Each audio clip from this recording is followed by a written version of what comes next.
Welcome to Everyone Loves Guitar, where we get to sit down and talk with interesting professional guitar players and related music industry experts. If you love playing guitar, stick around. You're in the right place.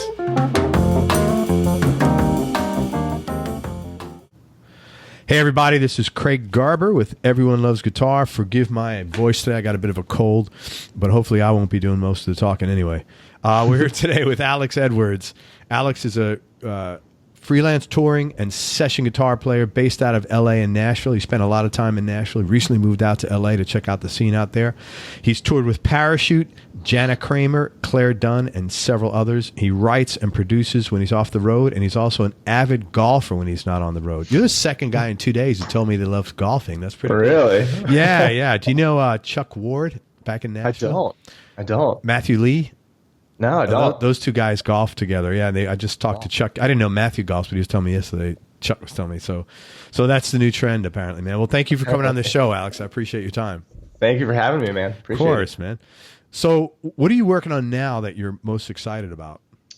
Well, I just kind of moved to LA a couple months ago, and so it's been really fun to just meet new people and kind of see the scene out here and, start playing around town a little bit and getting plugged in. So it's been pretty exciting to, stretch myself musically and kind of socially.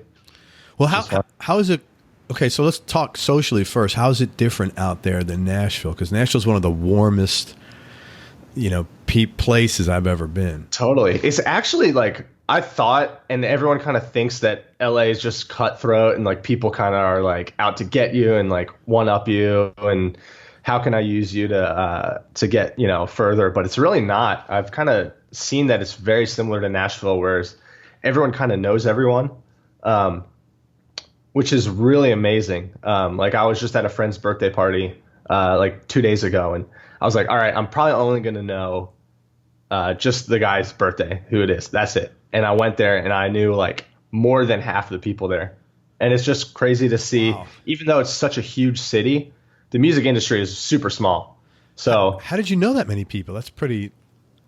I mean, I've just been kind of like just through different circles that I've been hanging out and stuff. So yeah. So you've been going out of your way to get out there and sort of make tracks and get connected. Yeah, that's good. Definitely. And when I moved out here, I knew a bunch of people, and then them introducing me to their friends, and then, just different, parties or shows or whatever.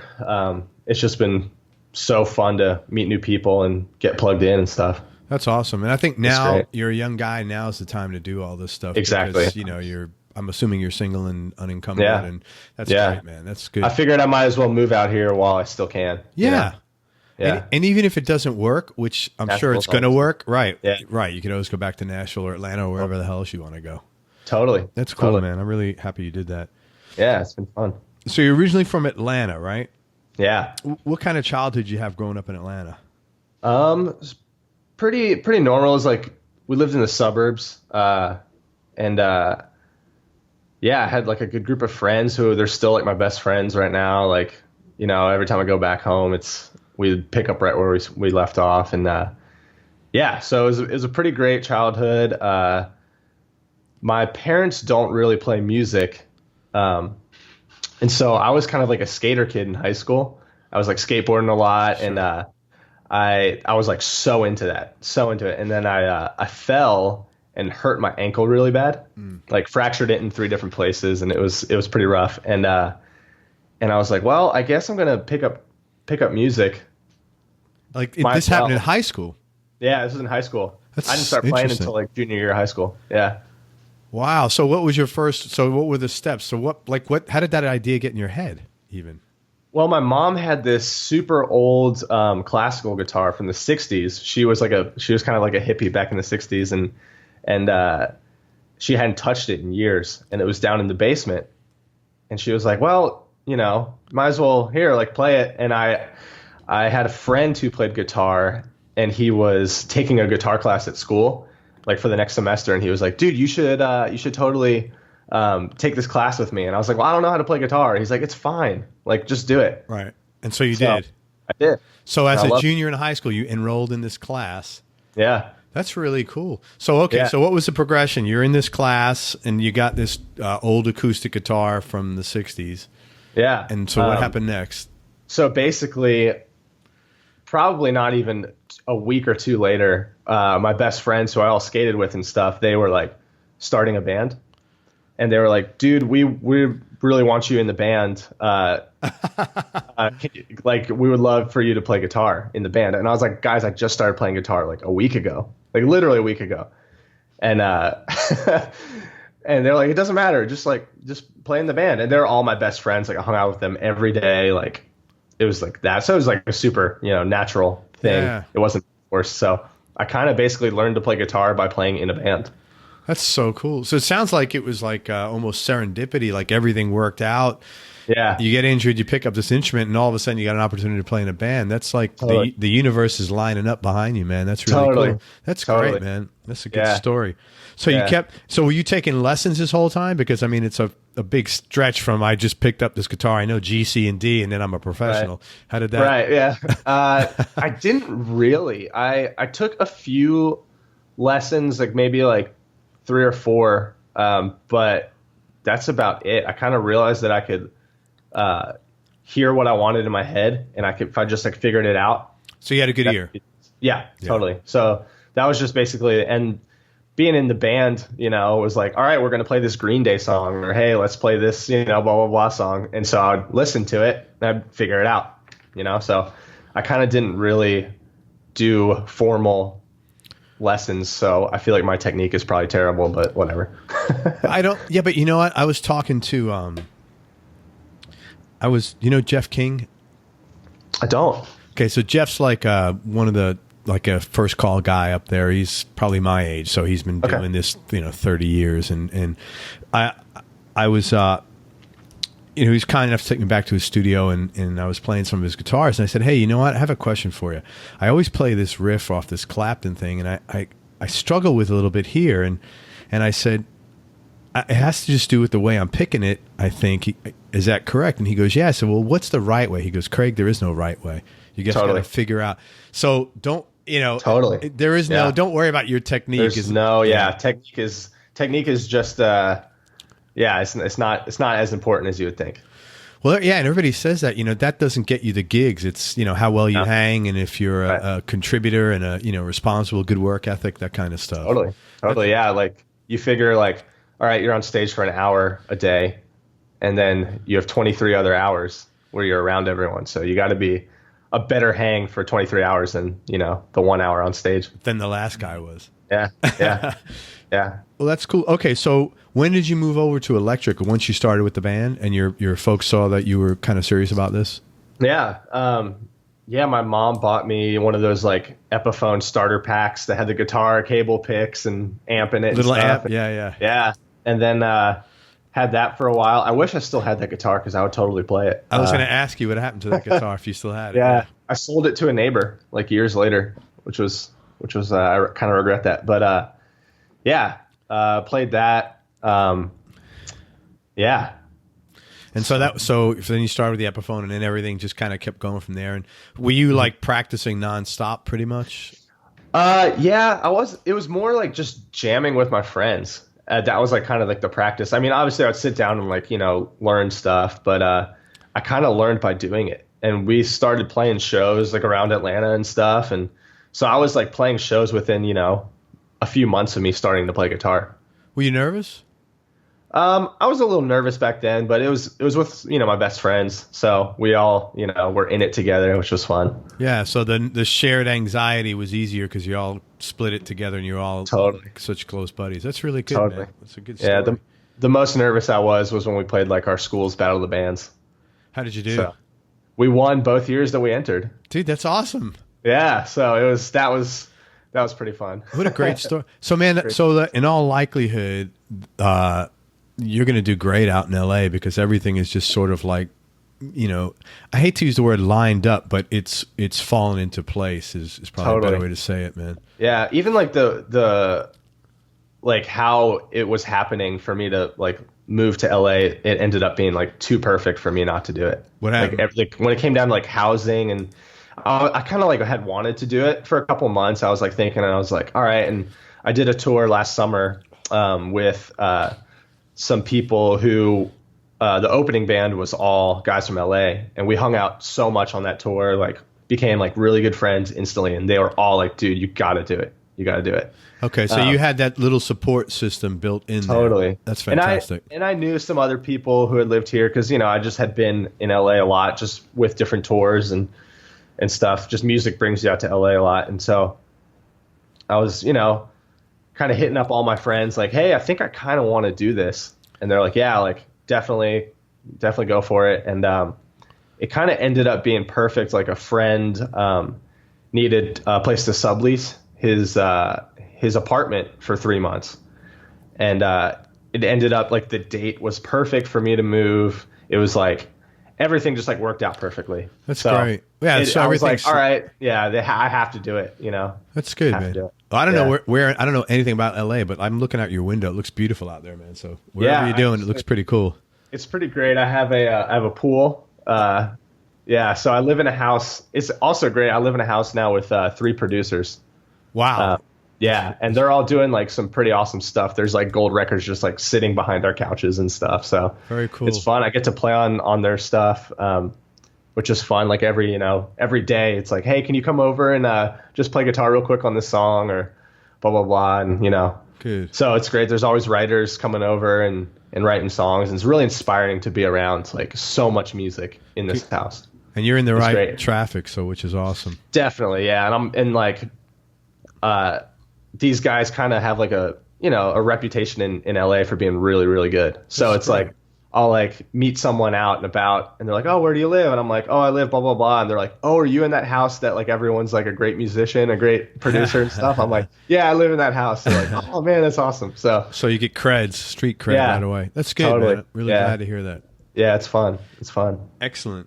I'm learning a lot from them, which is great. That is good. And I'm sure you're getting mined into their network too, which is nice. Yeah, totally. When you first started playing, especially not like having parents that were familiar with or industry related, what were some of the biggest surprises to you about being a professional musician? That you like, oh, I didn't know this. Good, bad, or ugly? Yeah, it's not as glamorous as it is in the movies, for sure. In what way? There are times where it is, for sure, but it's definitely a job, like anything else. Like when it comes down to it, you got to take yourself seriously to a certain point. And yeah, it's definitely like a hustle. It's a nonstop hustle. You kind of always have to be on the top of your craft. You can't really, relax and slack off. So you got to take it seriously. Do you know Chris Condon back in Nashville? Yeah, he and I kind of traded off on a gig for a few months. Chris made a comment to me one time, and he said, I'll never forget it, just the way he said it, because the hustle's always on, Craig. Yeah, and it reminded me of that, what you said. Totally. When you say it's not as glamorous, can you be specific? Like what aspect, like where did you think the glamour was that it turns out, oh, I got to do dishes too or whatever? Exactly, yeah. I mean, I've been in so many, like, especially starting out. So after college, I was instantly on the road, and we started out. I was playing with this country artist named Claire Dunn, and it started out. We were in her F-150, pulling a trailer, and it was just 4 of us. It was Claire, bass player, drummer, and me. So we had no tour manager, no like help, no sound guy, nothing. And we were doing these. Her booking agent was amazing. So we were doing these big tours and these big shows, opening for people. Like we would do like a run with Luke Bryan, and we're in a Ford F-150. Wow. And we pull up with our Ford F-150 and like load onto the stage and play for 25,000 people. So it was, and the drives were. I mean, we'd do like 17-hour drives like every weekend. That's tough. Like play a show, drive 5 hours, wake up at 4 a.m., drive 7 more hours, like play a show, kind of stuff. So it wore me out for a while, but I feel like it's you got to pay your dues, which is great. Yeah. Did you ever feel, in retrospect, now you're saying you got to pay your dues, but did you ever feel? I mean, it would have been normal to sit there and say, "Is this what I really want?" Totally. Totally. Yeah. I mean, the joy that I get when I'm on stage playing music is, I mean, that's all worth everything. So that's what allowed you to persevere. You kept that. Totally. Yeah. Every struggle, every blown tire on the side of the highway at 3 a.m., everything, every gross hotel room, that rats are crawling around or everything. Yeah. Dude, it's funny you say that. I had a call yesterday and someone told me, I wonder if you know this place. How funny would this be? So apparently there is a place that is like a conventional stop. Sorry, I was away from the mic. For on the Music Road. It's called the Satellite Inn in Rock Springs, Wyoming. Have you ever been there? Whoa, no. Apparently it's like the most disgusting like it's a common place out in the West there, and they said it's like the most disgusting thing they've ever. Everybody kind of rotates through there. I asked for specific. I said, what's the deal? I said, is it like quarters on the side of the bed vibrating? He goes, I can't even he goes, it's like it's free, it's Wyoming, so it's freezing. Right. And they have a space heater. There's no heat. There's a space heater and a TV. And if you use one, it sucks, electricity from the other one. So if you turn on the TV, your space heater suffers. And he said it's just a well-known. So I was just curious if you spot. Wow. Yeah. That's funny, man. So, okay. Wow. So basically it's not as glamorous, but I guess your passion is what kept you pushing forward. Sticking through. Yeah, and it's cool. Like, I went to Belmont University, and I was kind of around, everyone's doing music, and it's cool to see the people who are still sticking it out. That's paying off for them, which is great. Yeah. Do you know Sam Martinez? He may be a little younger than you. I don't think so. Peter Ferguson? The only other guy, Sam, Peter, and Matt Helmkamp? I don't think so, no. I only ask because those are like my first 3 interviews. It was really funny. Oh, wow. I think they were like fresh out of Belmont, though, or maybe a year or 2 out of Belmont. Really nice guys. Cool. And I got to meet Sam when I was in Nashville last week. He was like the very first interview, so it was just kind of funny. Oh, awesome. Cool. So, as a young guy still trying to gain visibility, what do you do, to keep your name sort of out there in front of people, to have some sort of consciousness that you're around and that you're available for gigs and stuff like that, because that's an important thing to do at any stage of your career, but I guess especially now. Yeah, it's a super fine line that you have to ride between not being too naggy to people, and then also letting people know that you're around. So I feel like, especially out in LA, since it is such a spread out city, it's just going to events and you start seeing people at the same shows and the same, hangs and stuff. And just kind of just being a good person, if you're someone that I've gotten gigs without people even seeing me play ever, they're just like, oh, Alex is, fun to be around. He's pretty chill. So might as well hire him. I don't know what he plays like, but I'm sure he's great. Which goes to show you, what your point about how well you play is often not a factor. It's just assumed. It's assumed you can do the job adequately. And if you can't, you get screwed. But that's right. Yeah, that shows how it's the least important of the factors in many ways. Yeah, there's a certain level of you have to be professional. You have to be good at your craft, and you have to do it right. But when it comes down to it, 9 times out of 10, someone could be the best guitar player. But if they're awkward to hang out with or they're not fun to be around, they're going to go with someone not as good, quote unquote, at guitar, but someone who's a better hang. Yeah, for sure. Well, the other thing too is, if Steely Dan is calling it, they'll you'll have to do an audition, but absent that, totally. There's a totally different level of, musicianship that's acceptable for all that. Yeah. A lot of the industry comes through just friends and, oh, my friend, blah, blah, blah, can do it. So it's that kind of thing. One thing I noticed in talking to the Nashville cats is it's as you said, it's a fine line also between self-promotion. So I'm coming from the business side as a marketing person. And to me,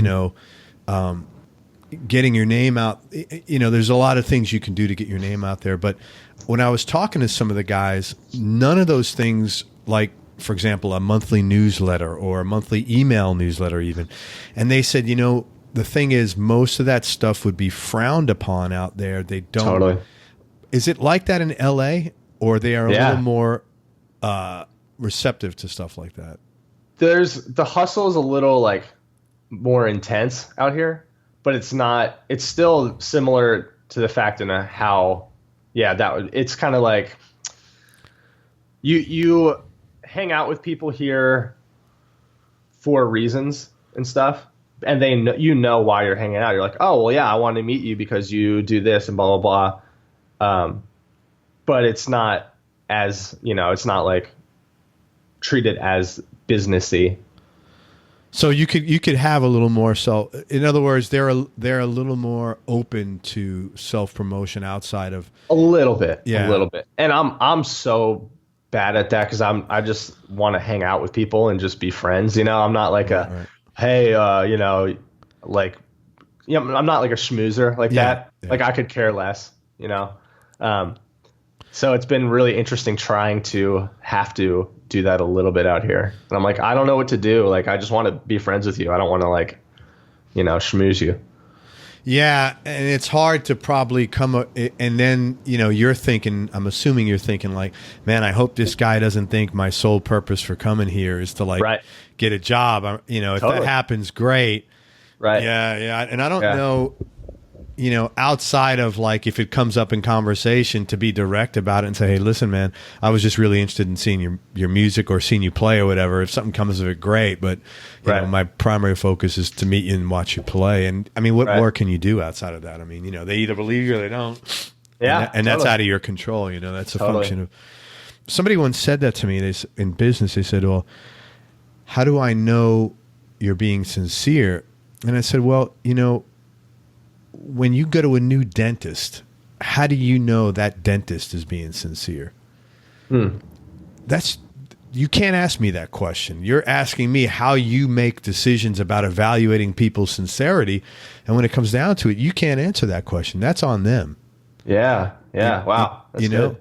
Yeah. Yeah. And I was like, I don't know how you make, you want me to tell you how honest I am? I mean, I can't do that. You have to have a feeling about it, and you have to have some sort of a process of evaluation, just like you would with a school teacher for your kid, or a dentist for your wife, or a cardiologist for your mom. I don't know how that. Totally. Yeah. People often ask that question. I'm like, that's your stuff, man. I don't know. I can't, if you have any questions, I'll answer, but I can't fix your head for you, Yeah, that's great. Who are your biggest influences playing wise on guitar?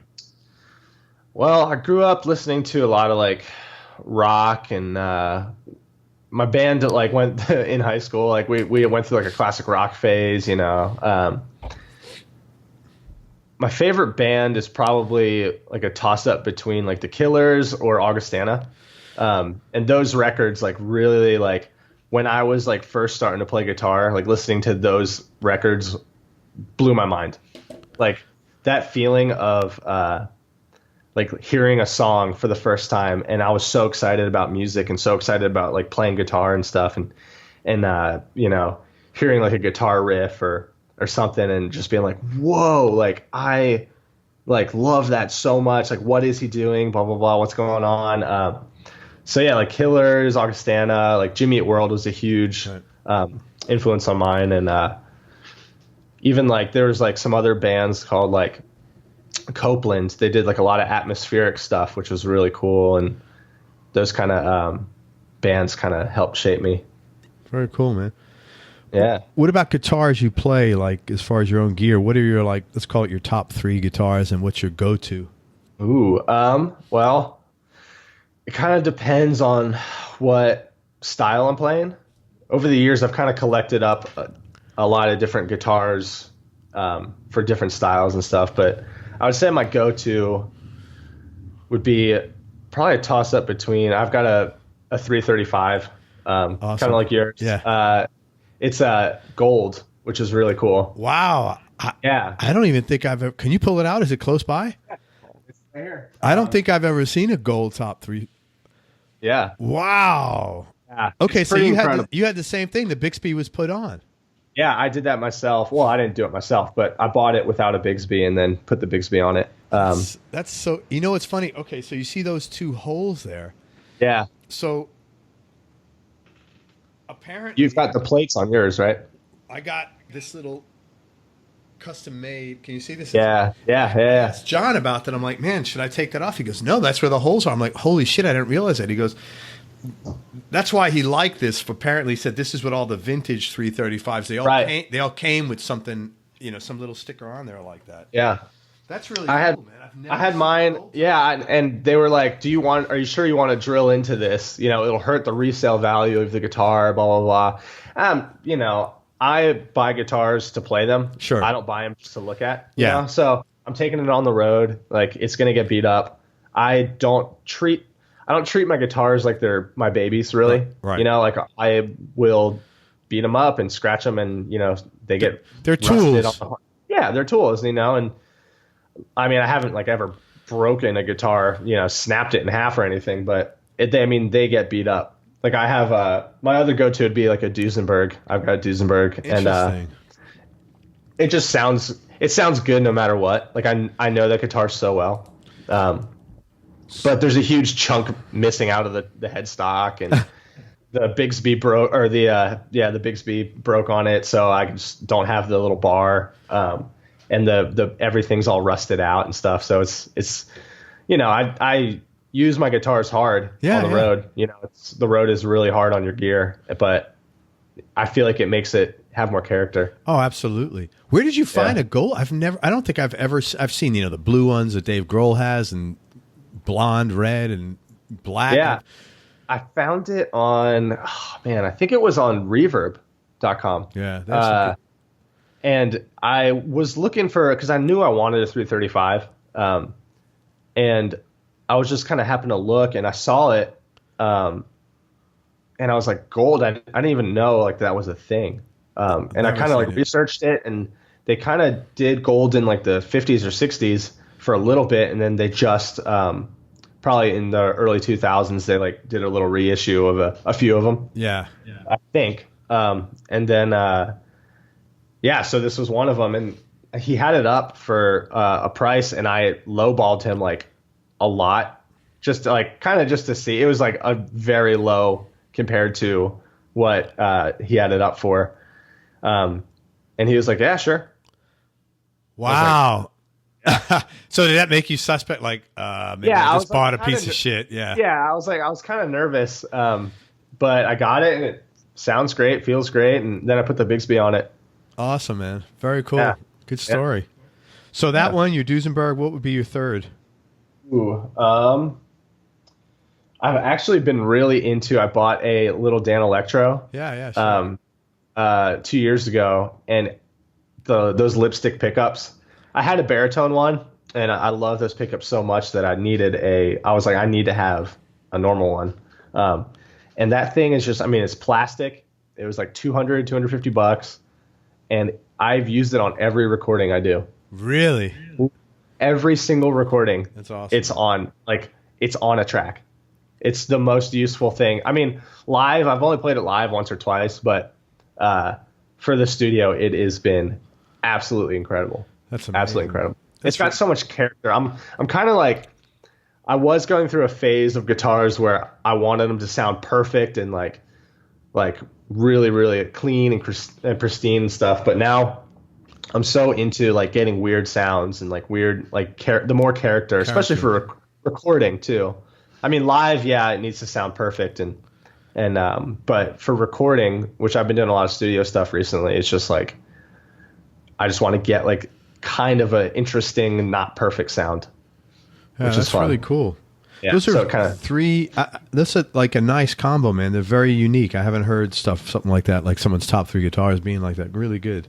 Yeah. What are you playing through, amp wise?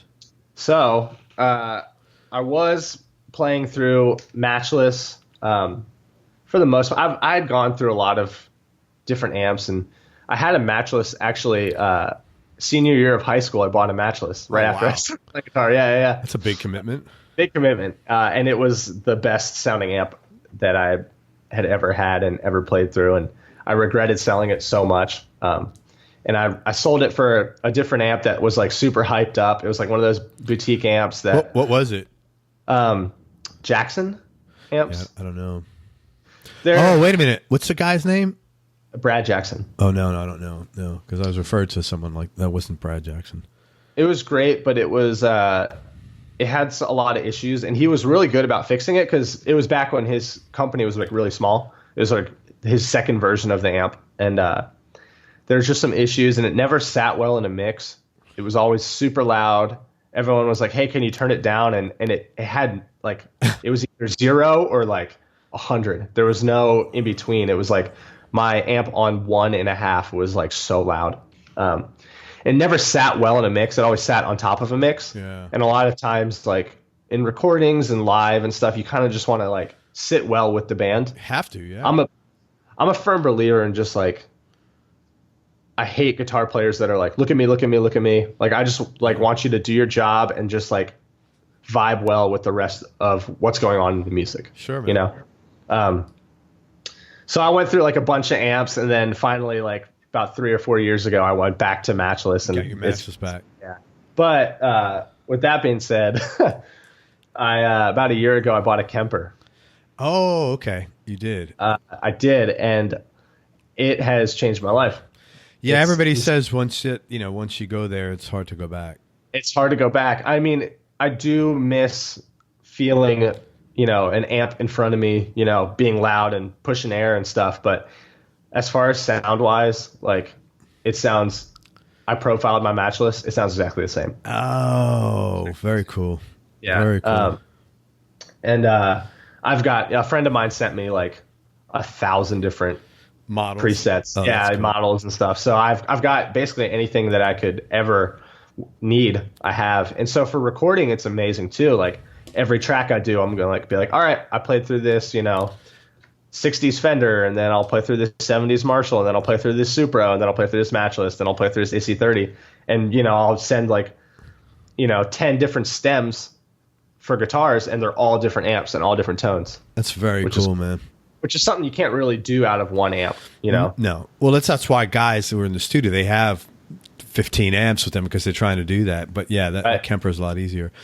The one weird thing is when you model, like when you do when that noise it makes when you like set up like a new, right? Holy shit, Yeah. that is the most annoying noise in the world. I don't know where. The test frequencies. Yeah. Oh Yeah. my God, that is like, Yeah. it sounds like, like those old spaceship. Well, yeah, it sounds like those old movies when they're letting you know, like, okay, someone's getting ready to drop the bomb. It's the end of the world now. Like, I don't know, Totally. head for the, I don't know, the silos, or, Yeah. what Yeah. are those things called? I don't know. It's before my time. It was like an Yeah. underground shelter or something like that. Yeah, you know? bunker. Yeah, Yeah. bunker. Yeah. Yeah, it's a very weird sound, but and I did a tour with it this year, and I play live with it all the time. It's fun. It's a lot great. easier too. It's so easy, so easy. You don't have a bunch of stuff to carry around. Yeah, the parachute guys and the techs and stuff were like, all right, well, that's a lot less room in the trailer, or a lot more room in the trailer now, so thank you. Because I had 2 amps, heads and cabs, and I had a huge double head case that was probably like 5 feet tall that would just be the amp heads, and then I had 2 separate cabs, and it was just massive. Yeah, it's a ton of stuff to schlep around. Man. Massive, yeah. It's so loud too. So when you were in Belmont, did you enjoy school? yeah. So I did music business. So I wasn't playing guitar for school, which was great because I didn't really want something that I love to do to be my homework. That's a very smart thing. And you've been consistent about that. Like you've avoided lessons. You've avoided, having some sort of guitar dogma forced down your throat. So yeah. So I knew a lot of guitar majors, and they were just having to do a lot of stuff that they didn't want to do, which is great. Like it definitely like stretches you as a player and stuff. But I was like, well, I want to, play the stuff that I like, and I don't want to have to, learn jazz or classical because I'm not going to make money playing jazz or classical. Sure. Makes a ton of sense. What was the most important thing you learned in the business end that was actually useful as you got out of school? Because in school half the shit you learn is it's not relevant. I think Belmont is best for the people that you meet there, rather than the stuff that you learn in the class. Because when I went there, I graduated 5 years ago.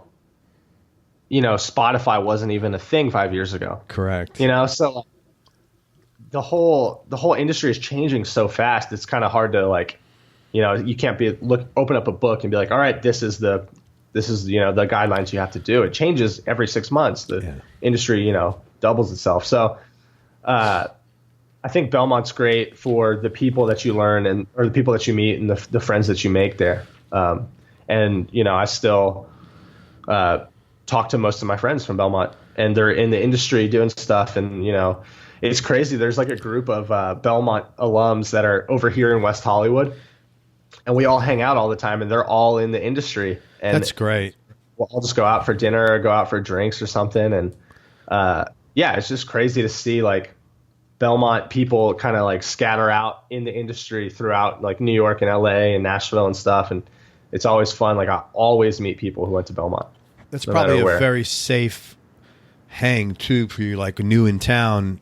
I mean, know people, but when you meet a group of people and it's that you already went, that went to school, it's a safe place for you to not to be yourself. We don't have to worry about, who I got to impress at this meeting, Remember the pizza in the cafeteria? Yeah. Stuff like that. Yeah. Right. Yeah. You can talk about relaxing old times, which is really cool. Exactly. Yeah. And it's good to, it's always fun to meet someone that went to Belmont, and you can kind of connect over that real fast. Good, man. If you weren't doing what you're doing now, what do you think you'd be doing instead? Music in general? I don't know. You for an occupation, if you weren't a musician playing guitar, what would you be doing? I'd probably be trying to be a pro golfer. Really? Are you that good? Yeah.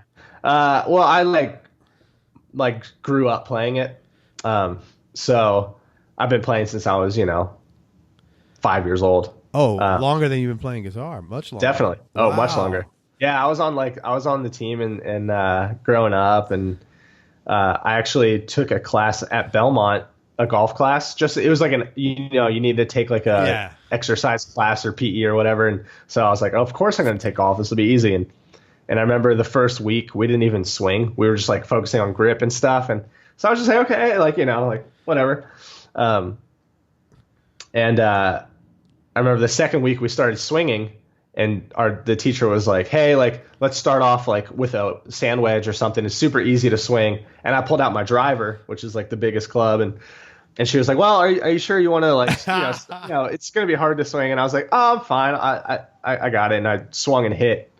And she pulled me aside after the class, and she was like, hey, if you want to be on the Belmont golf team, we would love to have you. We need you. Did you go on? No, because I wanted to focus on doing music.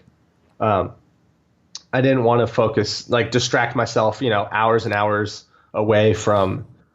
I mean, it'd been awesome. It would have been really fun. I would have got to play golf for free, but I definitely wanted to focus on doing what I wanted to be doing, which is music. That makes sense. But it's fun. Golf is such a big thing in music now. So many people I know play golf, and it's kind of you build relationships that way. Sure. Will, the singer of Parachute, who I've been touring with for a while, he's an avid golfer too. And the tour manager is a golfer too. And so we'll all just on a day off, that's what we do. That's great. Sometimes on show days we'll do it too. If we have enough time, if we wake up early enough. That's fantastic, man. Which is great. Yeah. So it's fun. It's really fun. What would you say your and I'm almost reluctant to ask this question because you have so many years to go, but early as you are in your career, what do you feel so far has been your biggest business win? And it may be just moving out to LA, because that is a big win for you. Yeah, I think so. I think that is. It's just that was the first. Moving out here is definitely the first major change that I've had in life, besides going to college. It's a big So- assertion of independence, to be honest with you. Totally. I'm like your parents' age, so I mean, I'm looking at you as like how I look at one of my kids, and it is a big independent thing to be doing there, Yeah. moving across the country away from friends and family. So Totally. yeah, I agree. I think that's good. Yeah. Any vices? You have any vices? That's Besides amp collecting. Yeah, I'm collecting. Yeah, playing through a fake amp. A lot of people. I've gotten a lot of hate for that, which is really funny. And From then playing through a Kemper? yeah, like a lot of friends are like, "What are you doing here? Why are you doing this?" And then I'll play it, and they're like, "Okay, all right, that sounds pretty great. All right, I get it. You know, convince people." But yeah, that's about it. Just playing through fake amps, playing pop music, Playing pop music. playing pop music. That's the vice. You have any besides golf? You have any hobbies or interests outside of music? I love just like spending quality time with people.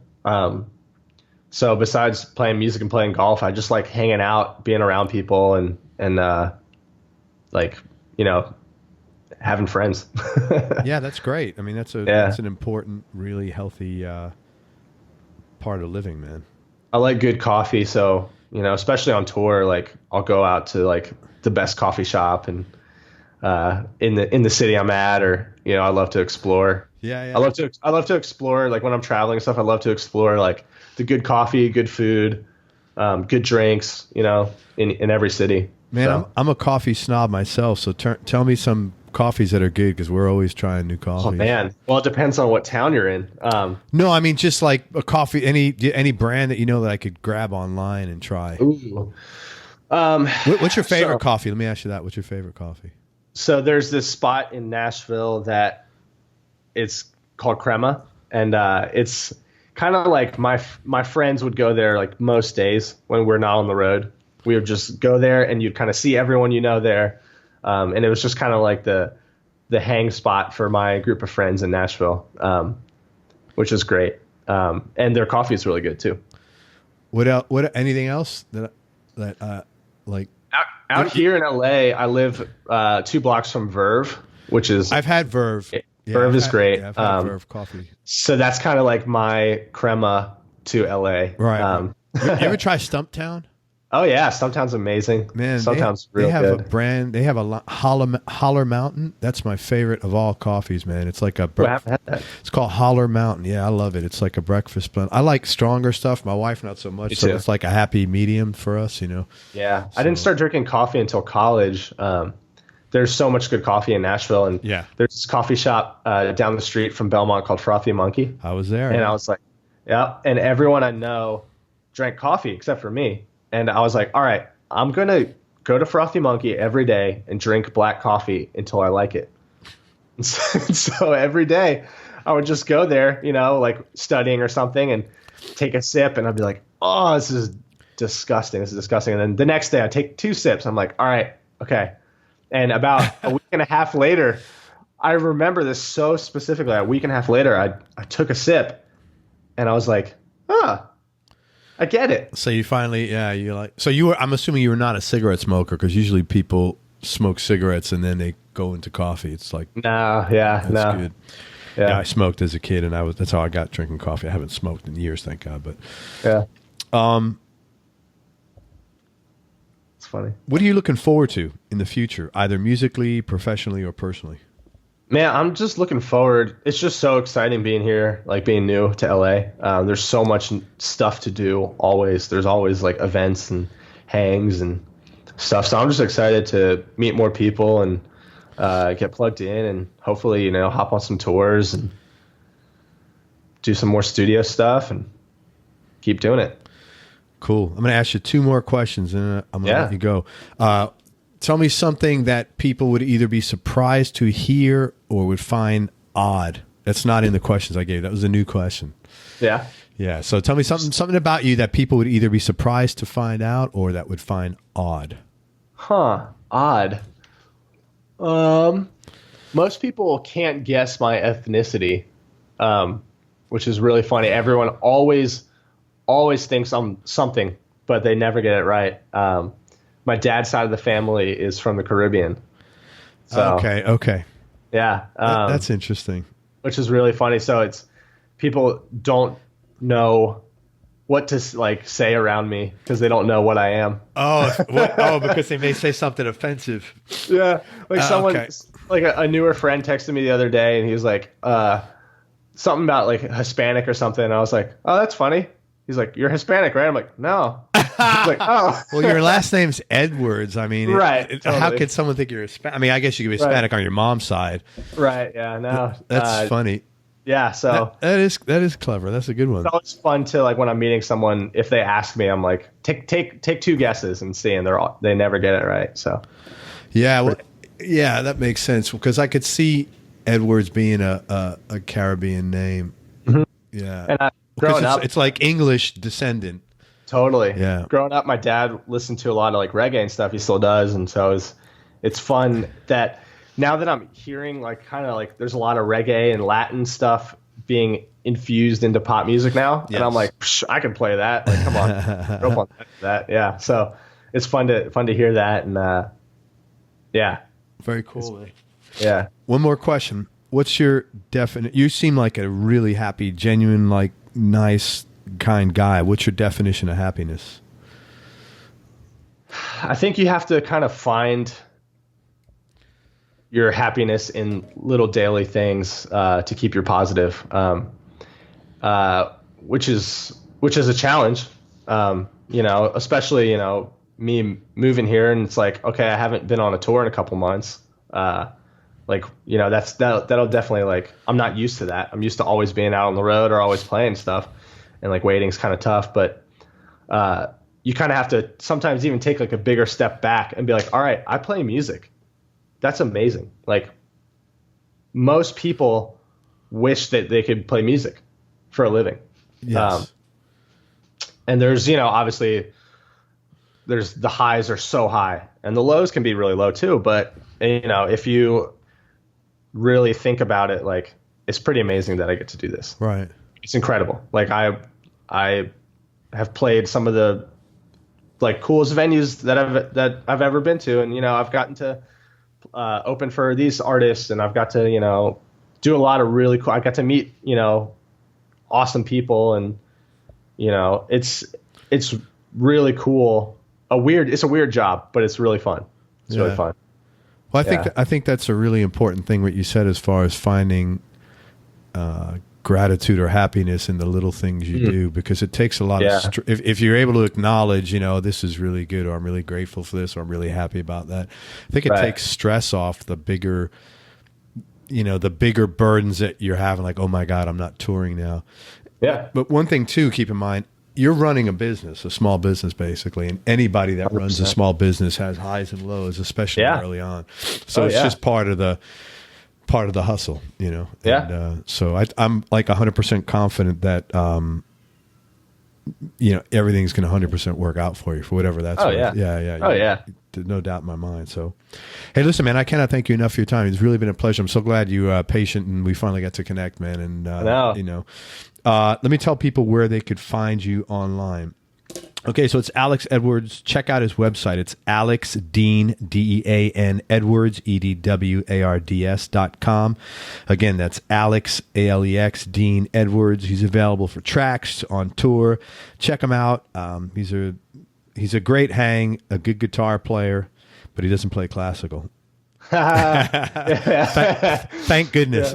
Good for some Bach or Tchaikovsky. That's not me. Yeah. Hey man, I really appreciate your time. Thanks so much for coming on the show, and I'm eager to, man, a couple of years come back, and I'm eager to see like what's going on, and maybe you'll have a product out and you'll come on, and this show will be bigger and even more eyeballs, and we can send people your way. So love it. Yeah, man, for sure. Open door. Love it. All right, man. Thank you for your time, Alex. Thank you, man. Oh, of course, man. It's been great. Everybody, thank you so much for listening. I really hope you enjoyed this interview as much as I did. And thanks again to Alex Edwards for spending time with us. Again, check him out online, alexdeanedwards.com. We all appreciate it. And go to everyonelovesguitar.com and sign up to get notified about future episodes and some cool new stuff for guitar players. Now, be nice, go play your guitar, and have some fun. Till next time, peace and love. I'm out. We hope you enjoyed this show. If you did, subscribe to the Everyone Loves Guitar podcast, and you can do this online at everyonelovesguitar.com or on iTunes. And if you like the show, please leave us a 5-star positive review. The more 5-star reviews we get, the higher our show ranks, and higher rankings mean we get to continue speaking with cool, interesting guests on our show. We'll see you on the next episode, and until then, keep playing your guitar and have fun making music.